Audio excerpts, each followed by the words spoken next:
Madhya Pradesh board कक्षा 12वीं वाले सभी बच्चों का 13 फरवरी 2026 के लिए अर्थशास्त्र विषय का यानी कि इकोनॉमिक्स का पेपर मैं लेकर आ चुका हूं। माय डियर फ्रेंड्स, ये पेपर अगर आपने अच्छे से देखा और अच्छे से आपने इन प्रश्नों को याद किए तो माय डियर फ्रेंड्स, मैं आपसे वादा करता हूं कि 95% पेपर आपका बाहर नहीं जाएगा, क्योंकि ऐसे क्वेश्चन मैं यहाँ पर आपको अब बताने वाला हूँ। जितने भी छात्र वीडियो को देख रहे हैं तो प्यारे विद्यार्थियों, पूरा पेपर आप देखें और अपनी वार्षिक परीक्षा की तैयारी को मजबूत करें।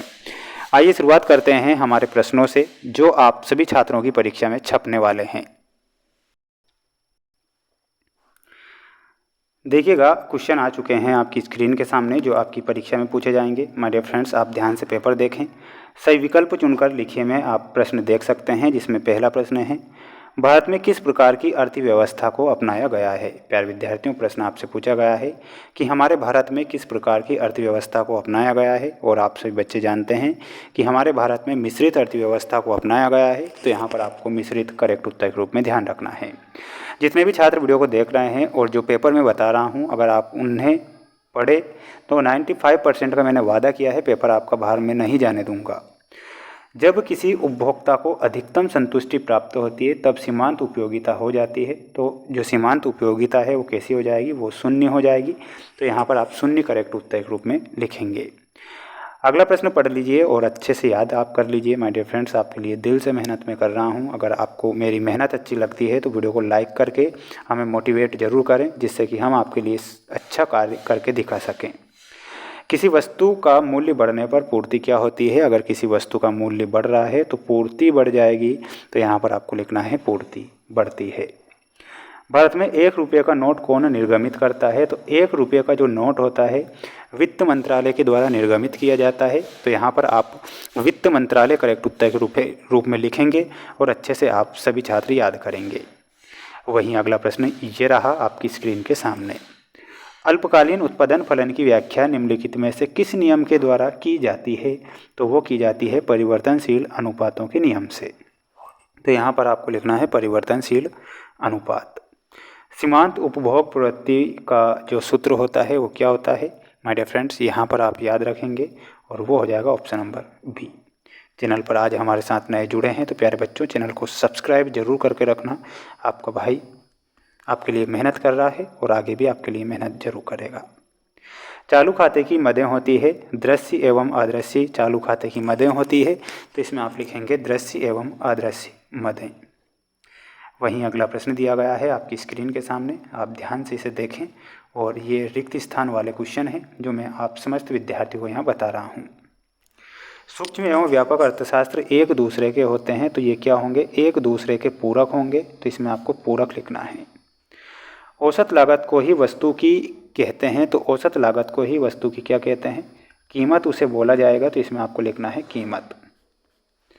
उच्चतम निर्धारित कीमत को सीमा भी कहते हैं। तो उच्चतम निर्धारित कीमत को कीमत सीमा भी कहते हैं। तो इसमें भी आपको कीमत लिखना है। प्रति व्यक्ति आय अधिक होने पर जीवन स्तर हो जाता है। तो जीवन स्तर कैसा हो जाएगा, ऊंचा जीवन स्तर हो जाएगा। तो इसमें आपको लिखना है ऊंचा। बचत आय का वह भाग होता है जो पर खर्च नहीं किया जाता है। तो वो चालू उपभोग पर खर्च नहीं होता है। तो इसमें आपको लिखना है चालू उपभोग।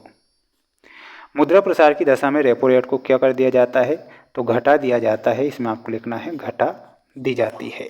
ठीक है, तो यहाँ पर ये हमारे सही उत्तर हो जाएंगे। जितने भी बच्चे वीडियो को देख रहे हैं तो पूरा पेपर ही देखें, अधूरा पेपर ना देखें। आप सभी बच्चे, पैमाने के प्रतिफल का संबंध दीर्घकालीन उत्पादन फलन से होता है। तो माय डियर फ्रेंड्स, ये हमारा क्या हो जाएगा, सत्य के रूप में हो जाएगा।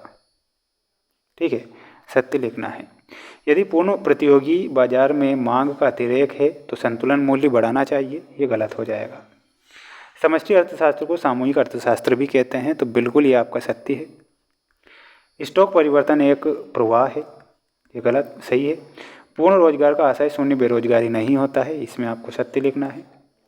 शिक्षा पर किया गया व्यय विकासात्मक व्यय होता है, ये भी आपको सत्य लिखना है। स्थिर विनिमय दर को बनाए रखने के लिए किसी प्रकार के प्रतिबंध की आवश्यकता नहीं होती है। तो इसमें आपको असत्य के रूप में लिखना है सभी छात्रों को। माय डियर फ्रेंड्स, अच्छे से अगर आप पढ़ेंगे, अच्छे से आप मेहनत करेंगे तो ही आप अपने जीवन में आगे बढ़ पाएंगे। इसलिए आप मेहनत जरूर करें, है ना। बिना मेहनत के जय जयकार नहीं होती और कोशिश करने वालों की कभी हार नहीं होती। स्थानापन्न वस्तुएं, तो स्थानापन्न जो वस्तुएं होती है वो क्या होती है? चाय एवं कॉफ़ी। बेलोचदार मांग क्या होती है? नमक बेलोचदार मांग में आता है। पूरक वस्तुएं गेंद व बल्ला पूरक वस्तुएं होती है। The general theory of employment में हमारा सही उत्तर क्या हो जाएगा? और वो हो जाएगा लॉर्ड किन्स।